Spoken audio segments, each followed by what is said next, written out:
Homeland Security Director Kristi Noem's disastrous week this week capped off with a brutal new twist. It's probably mean to say, but you will really enjoy this. I'm David Reddish. Welcome to Occupy Democrats. So, even if you've been following the news this week, which has been dominated by the developing war in Iran, you might have missed that Homeland Security Director and spokeswoman for bad cosmetic procedures Kristi Noem had to be rushed to the hospital. Take a look. This just in, Homeland Security Secretary Kristi Noem has been hospitalized here in D.C. due to an allergic reaction. Sources tell CBS News Noem was brought to the George Washington University Hospital here in D.C. downtown, and Noem is conscious and speaking with those around her. We will bring you further updates as we receive them. Oh, and it gets worse. Stay with us. Amazingly, very little new information has circulated beyond hearing of Noem's hospitalization for some kind of violent allergic reaction. Incidentally, we ran that story earlier this week as it broke, and I don't think I've ever seen so many comments on a segment. Some of you all are cold as ice, which is somehow appropriate to the story.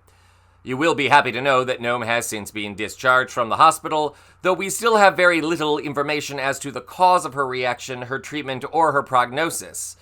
And as if the hospitalization wasn't dire and embarrassing enough, while she was there, back in Los Angeles, this happened. Operation or enforcement. Please leave now! A dramatic scene at a Home Depot in Los Angeles today. You're not wanted here! Federal agents in tactical gear detaining several people. While over at Dodger Stadium, more federal agents were gathering. According to the team, they showed up this morning and asked to enter the parking lots. The Dodgers say they turned the agents away. A small group showing up to protest. Here at Gate E of Dodger Stadium, where reportedly these agents tried to get in, but they couldn't get into the gates, and you can tell people are angry. It's not clear why the agents were at the stadium. Homeland Security later posting this had nothing to do with the Dodgers, adding Customs and Border Protection was at the parking lot very briefly, and it was unrelated to any operation. So this requires some explanation. That is the gate to Dodger Stadium here in LA. ICE had set up blockades before a game there last night, hoping to screen visitors for their immigration status and make some more mass detainments. The Dodgers, God bless them, blocked entry to the agents, who eventually had to turn away and leave. And in another bizarre twist, ICE now denies that it ever had any agents there at all. Guess they can't take an embarrassment. This development comes as ICE agents continue to raid construction sites, Home Depots, and street vendors all over the city. So much for capturing the worst of the worst, right? Delightful. And in case you are unfamiliar, street vendors are a fixture of LA life, often selling tacos or bacon-wrapped hot dogs. They're very popular after a night out clubbing or after a night of theater, for some reason. Look, I don't eat them, but they are very popular. Moving on. Amid the hot dog vendor crackdown, the failed ICE raid at Dodger Stadium, and Director Noem's allergic reaction, another shocking twist that ties all of this together is rocking the nation. Call it a homecoming gift to Ms. Noem. The Daily Beast now reports that Kristi Noem and the Department of Homeland Security have been sued for allegedly assaulting peaceful protesters in Los Angeles. The suit dates back to actions beginning on June 6th here in town, when ICE began heavily armed raids and demonstrators took to the streets to protest their actions.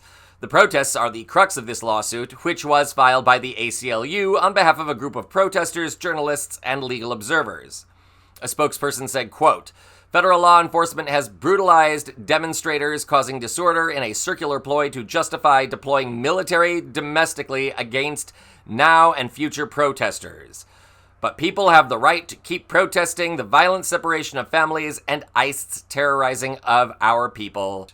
The suit ties together a host of actions by ICE agents, which include shooting protesters and journalists with rubber bullets, and using tear gas and flashbang grenades at groups that included children, the elderly, clergy, and elected officials. You know, the kind of people most likely to commit violent crime. At the time of this broadcast, DHS and Kristi Noem have yet to comment on the suit. And make no mistake, the sheer volume of protesters last weekend are likely what emboldened the ACLU to move ahead with the suit in the first place. The anti-ICE No Kings protest sent a loud message to the United States government and to the world. Donald Trump may not care, but the law still exists, and in America, using violence against protesters is a no-go. Of course, it's happened in our country's history before. Unfortunately, it will likely happen again. But that doesn't mean that Americans will stand by and allow it to go on, or that the law will not face the perpetrators with dire consequences. And it's just the latest example of the MAGA administration falling apart.